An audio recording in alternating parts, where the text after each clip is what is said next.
Hi guys, welcome to Techie DIY. In today's video I'm going to look at the Sainsmart Genmitsu 3018 PROVer Mach3, which was sent to me free of charge by Sainsmart. This is a 3-axis CNC designed to work with Mach3 software. It's supplied as a partially assembled kit, and this is what you get in the box. The two frame sections are pre-assembled, and the remaining assembly consists of bolting the frames together and installing the wiring. The printed instruction manual is good, and it covers the assembly of the kit. Parts are labelled and referenced in the manual, and the tools needed to build the kit are supplied. Software, drivers and a PDF version of the manual are provided on a USB stick. The frame is made from 2020 and 2040 aluminium extrusion, along with aluminium front and back plates. The axes are driven by 8mm lead screws and NEMA 17 stepper motors. Support is provided by 8mm rods and linear bearings. The table is one piece of aluminium measuring 300 by 180mm, and I measured the effective milling area as 262 by 155 by 34mm. There's a maximum clearance of 60mm between the tabletop and the collet holder. The Z-axis assembly is an ABS injection molded unit with a 775 type spindle motor operating at 24 volts DC. It has an ER11 collet for 3.175mm or 1/8 of an inch bits, and I measured the unloaded speed as 9,700 RPM. The stepper motors and the spindle motor are connected to a controller printed circuit board. This is designed to be used with Mach3, which is a commercial software package. On the PCB there is a power switch, a DC power socket, a USB connection for a computer, and an MPG socket for a handheld pendant. There are also connections for the stepper motors, spindle motor, an emergency stop switch, a probe for automatic Z-axis height setting, and limit switches. Limit switches are installed on all 3 axes. They're used to prevent the axes moving beyond their physical limits, and also for homing, which automatically sets the axis to a repeatable 0 position.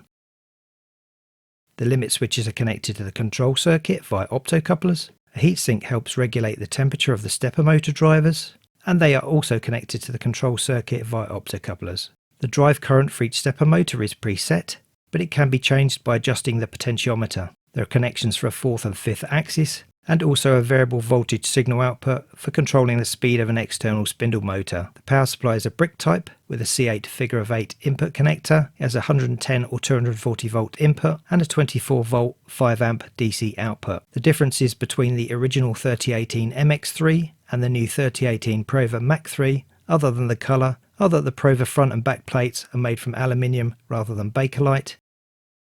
It has an emergency stop switch. The controller has 5 axes instead of 3, and a spindle speed control connection instead of a laser connection. Moving on to the build, starting with the Y-axis base. First, the nut mount is attached to the table using M6 16mm bolts. Wire holders and limit switches are attached to the frame using M3 5mm set screws.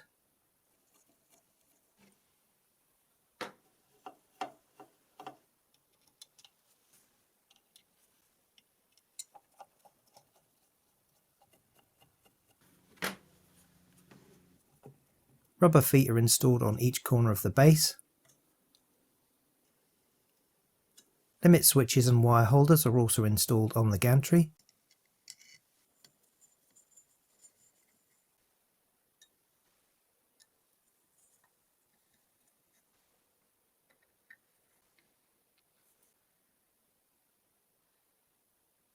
Snap-in nuts are installed into the sides of the Y-axis base, and the acrylic tool is used to space them correctly.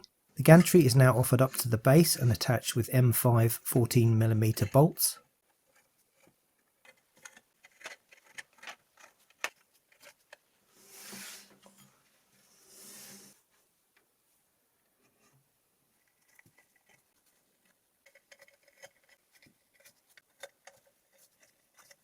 The collet is installed into the collet holder.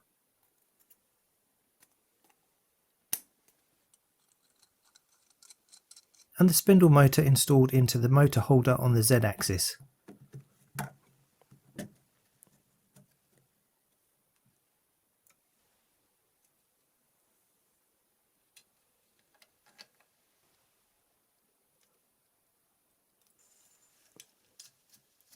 The controller is mounted onto the gantry frame using M3 8mm set screws and T-nuts. The T-nuts turn and lock as they're tightened.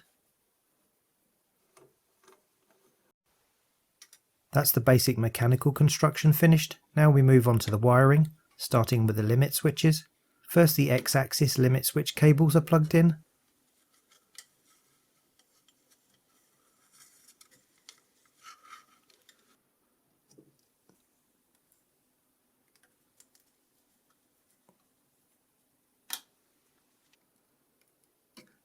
Followed by the stop switch. Then the Y-axis limit switch cables. And the Z-axis limit switch cables.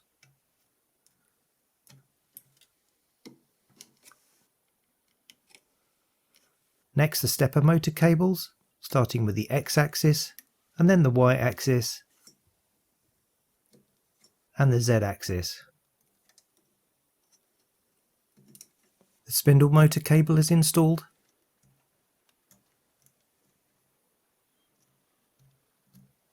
Now we move on to the cable management.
Next, the acrylic side plates are attached to the frame using M5 10mm bolts and T-nuts.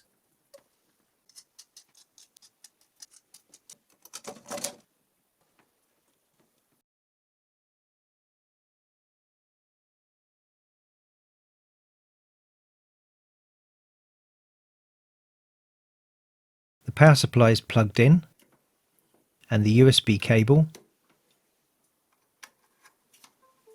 The power switch is turned on, the stop switch is pushed in to disable the machine and turned to enable it. The kit includes 4 clamps for holding down the workpiece material and a set of V-bits for engraving.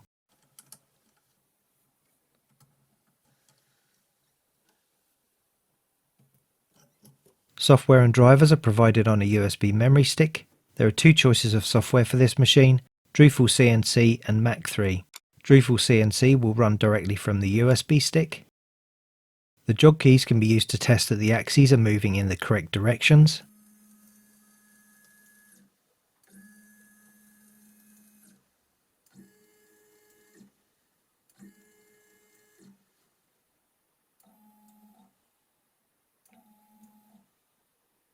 And the speed control can be used to test the spindle motor.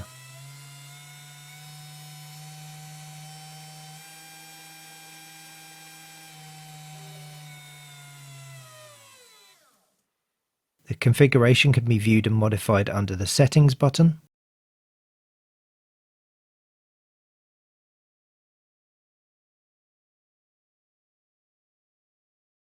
The Z-axis height probe target is used to zero the Z-axis to the surface of the workpiece material. First its depth is measured, and then the value is entered into the height probe setting.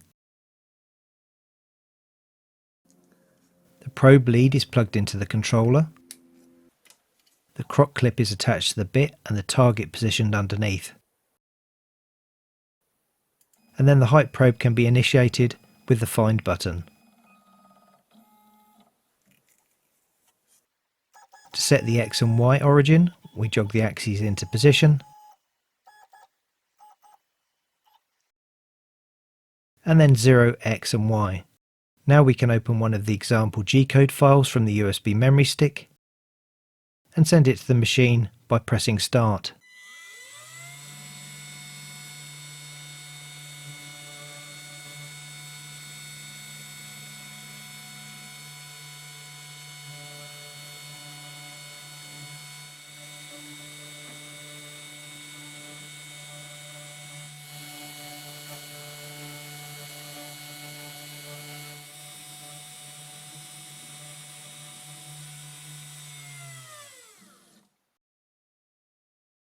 Mach3 is the other software option. It's available to download as a trial. The trial is limited to 50 lines of G-code, which is just enough to test the machine, but to do anything more, a software license is required. So let's install that.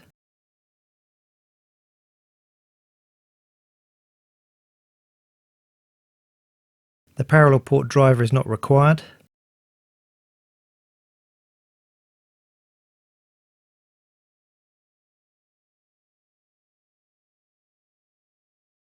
Once Mach3 is installed, two files should be copied from the USB memory stick.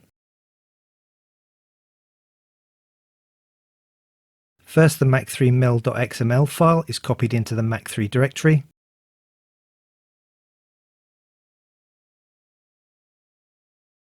And then the BL USB Mac v32 DLL file is copied into the plugins subdirectory. Now we can run Mach3. Select Mach3 mil, and then BL USB Mac v32. The machine is enabled by pressing the reset button, then open the config menu and select native units. Select millimeters. If you select inches, then the step size settings will also need to be changed. The tab key brings up the virtual pendant, and we should now be able to jog the axes in the correct directions.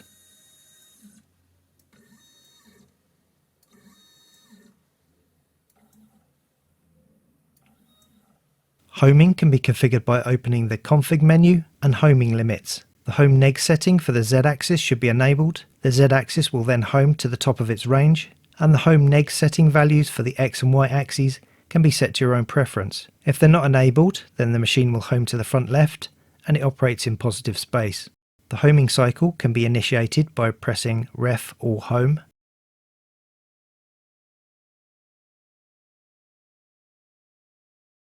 If the home neg settings are now enabled for the X and Y axes, then the machine will home to the back right and it operates in the traditional negative space.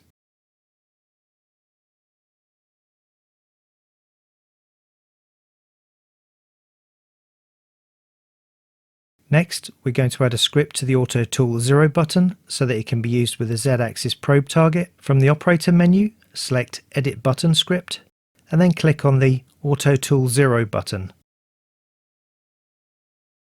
Delete the existing script and then open the Z-axis Auto Tool 0 code.txt file from the USB memory stick. Copy the new script and paste it into the Mach3 script editor.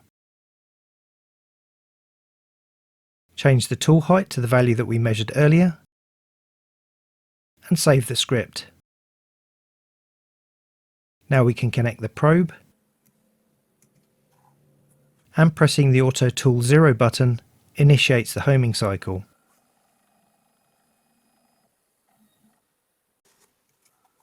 The axes are jogged to the origin position,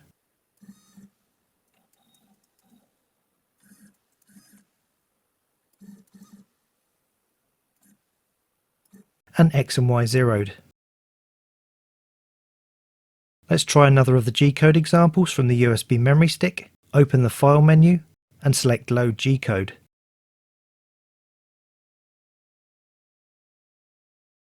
I'm going to select the wheel example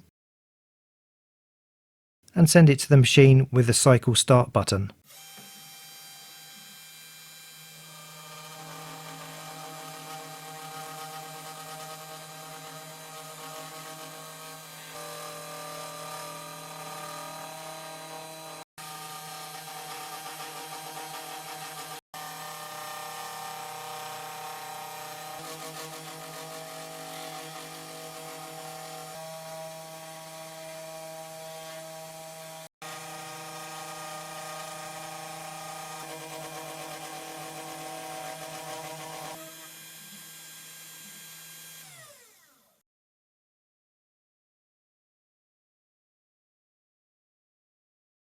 Next we need some CAD software to turn our designs into G-code.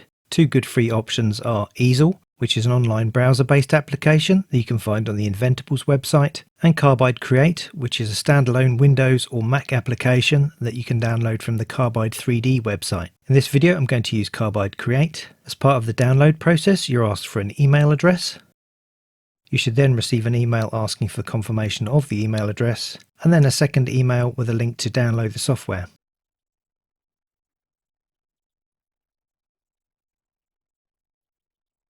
To install Carbide Create, double-click on the carbidecreate.exe file.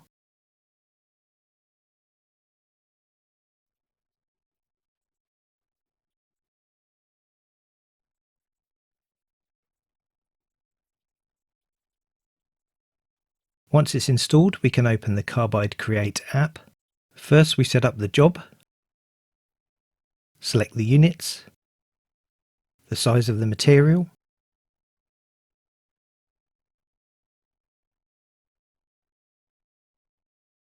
the thickness of the material, and whether we're zeroing from the top or the bottom, the location of the XY0 point, the material, the machine type, which doesn't matter, the retract height. We can select whether to show a grid and its spacing. A reference image can also be loaded into the background. Next we select the post processor. This is what determines the structure of the G-code that will be produced. I'm going to use the Goebel processor and metric units. Carbide Create also has a tool database. You can use an existing library or create your own.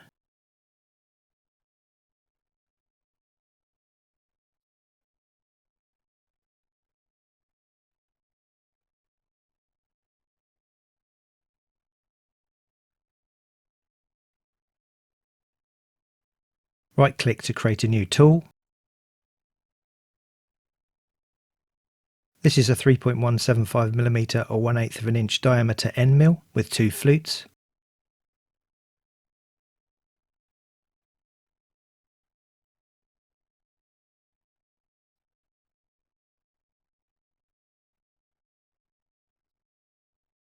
And we can specify the default plunge rate,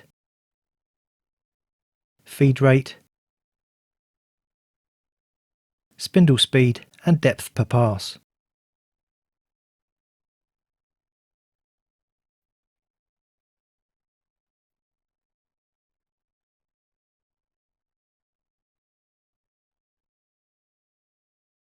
You can turn snap to grid on or off.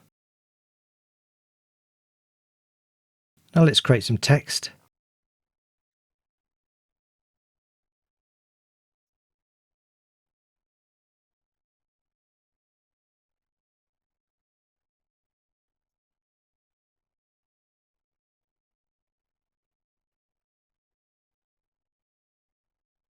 Place a rectangle around the text.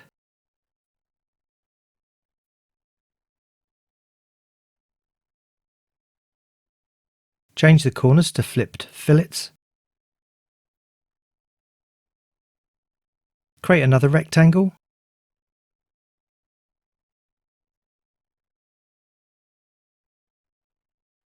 Change the corners to fillets.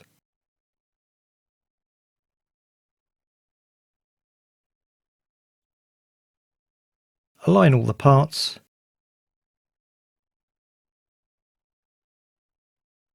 And move them into the bottom left corner.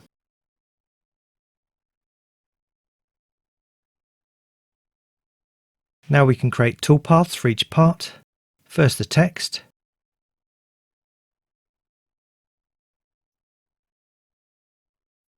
Change the tool to the one we defined earlier.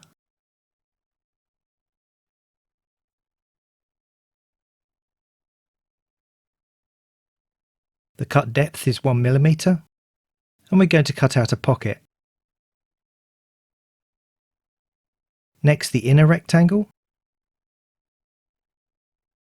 The cut depth is 1 mm, and we will cut inside. Next, the outer rectangle. This time we're cutting all the way through the material, so we select stock bottom, and we will cut outside. We can show a simulation.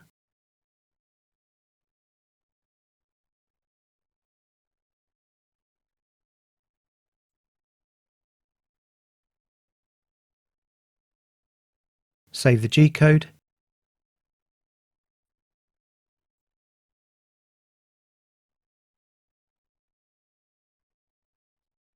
And save the project.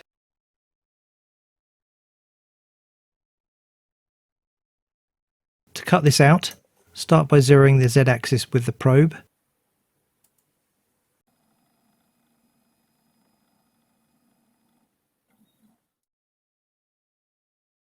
Jog to the start position. 0 X and Y. Load the G-code. And send to the machine with cycle start.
I've fitted a spoilboard to help prevent damage to the table surface. MDF is the most commonly used material for this, but I'm using up some old chipboard.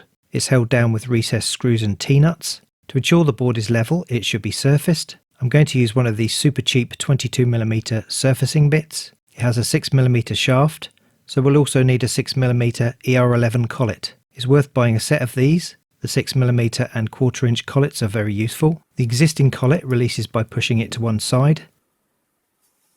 Sometimes they can be stubborn and need a helping hand. The new one snaps in. Next we need to create some G-code to level the surface. First we need to take some measurements. The bit is jogged to the front left, making sure that it covers the corner. The X and Y axes are zeroed. Then we jog to the back right.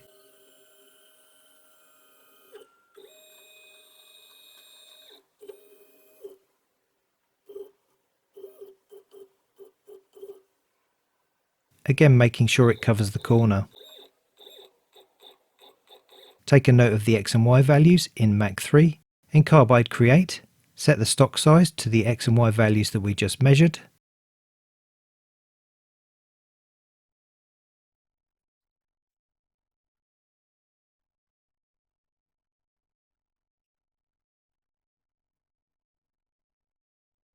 Then create a new tool.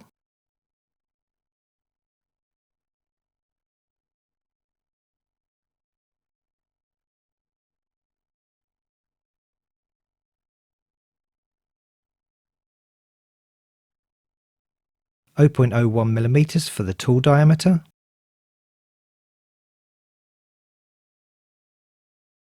And the depth of cut to 0.1mm.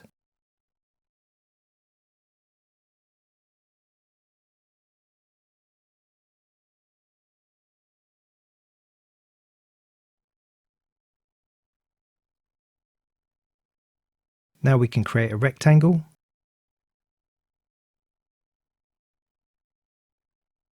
With the measured dimensions.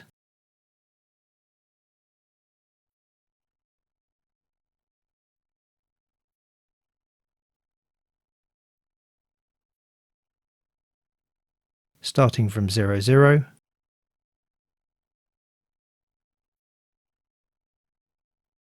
Create a toolpath. Select the new tool.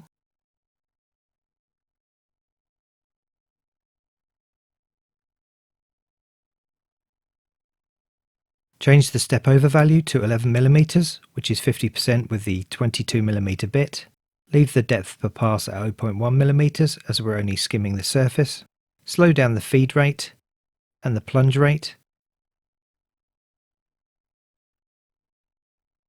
Select Pocket.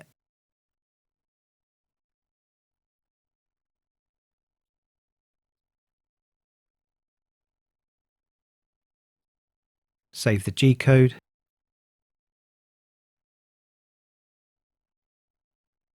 And the project. From Mach3, load the G-code. Find the lowest point and zero the Z-axis.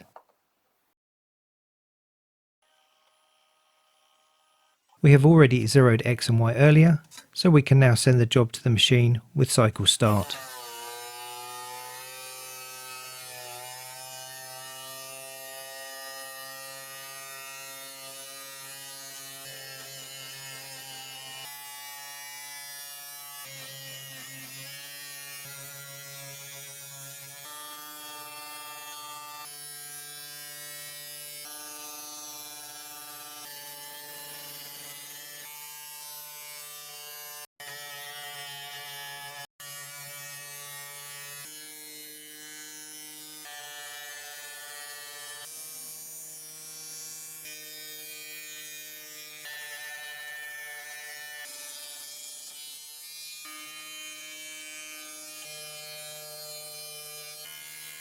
If the job doesn't level the whole surface, you can just zero the Z-axis on the untouched area and run it again. To calibrate the axes in Mach3, we go into the settings screen and select the steps per unit button. Select the axis that we want to calibrate, enter the distance that we want to move the axis,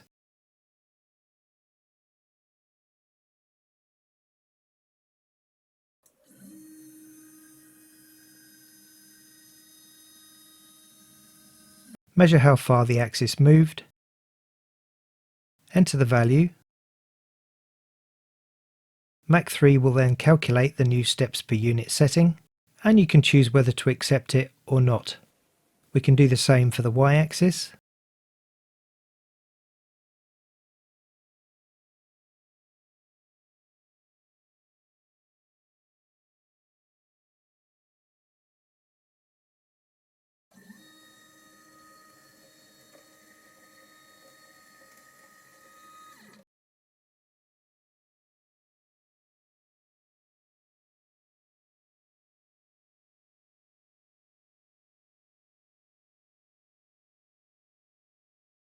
Calibrating the Z-axis with a ruler is a bit more difficult, so I'm using a digital dial indicator mounted in place of the spindle motor.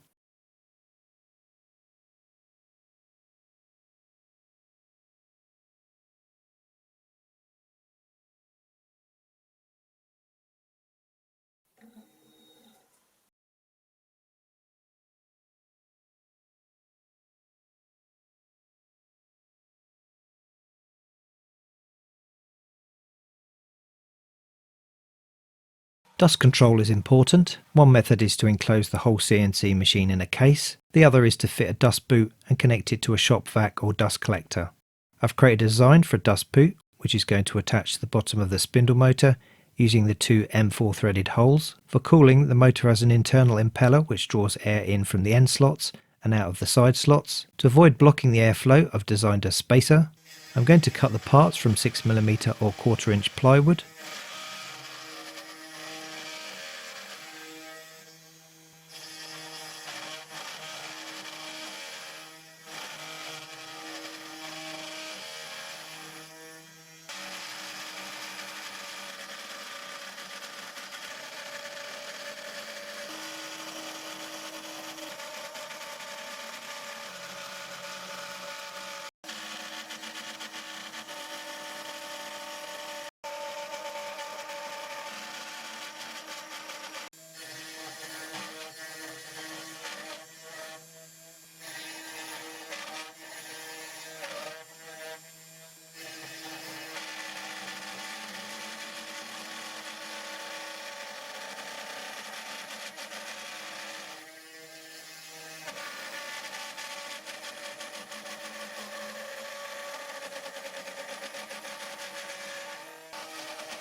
I didn't film all of the parts being cut out, but here they are after a bit of sanding. This is how the spacer fits. The dust boot consists of two parts held together by magnets. This is the first part. The magnets are glued into the holes and recessed just below the surface. And this is the second part. The magnets are oriented with the opposite polarity so that they attract. The collet is removed to install the top plate, which is then attached to the spindle motor with M4 screws.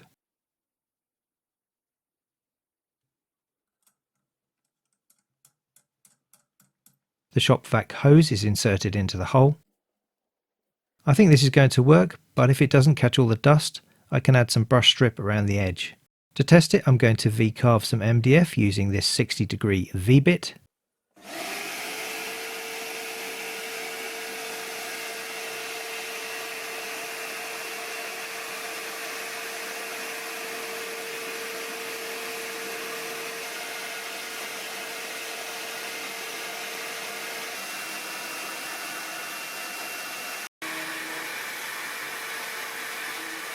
I think that it's working pretty well, as this would normally create quite a lot of dust.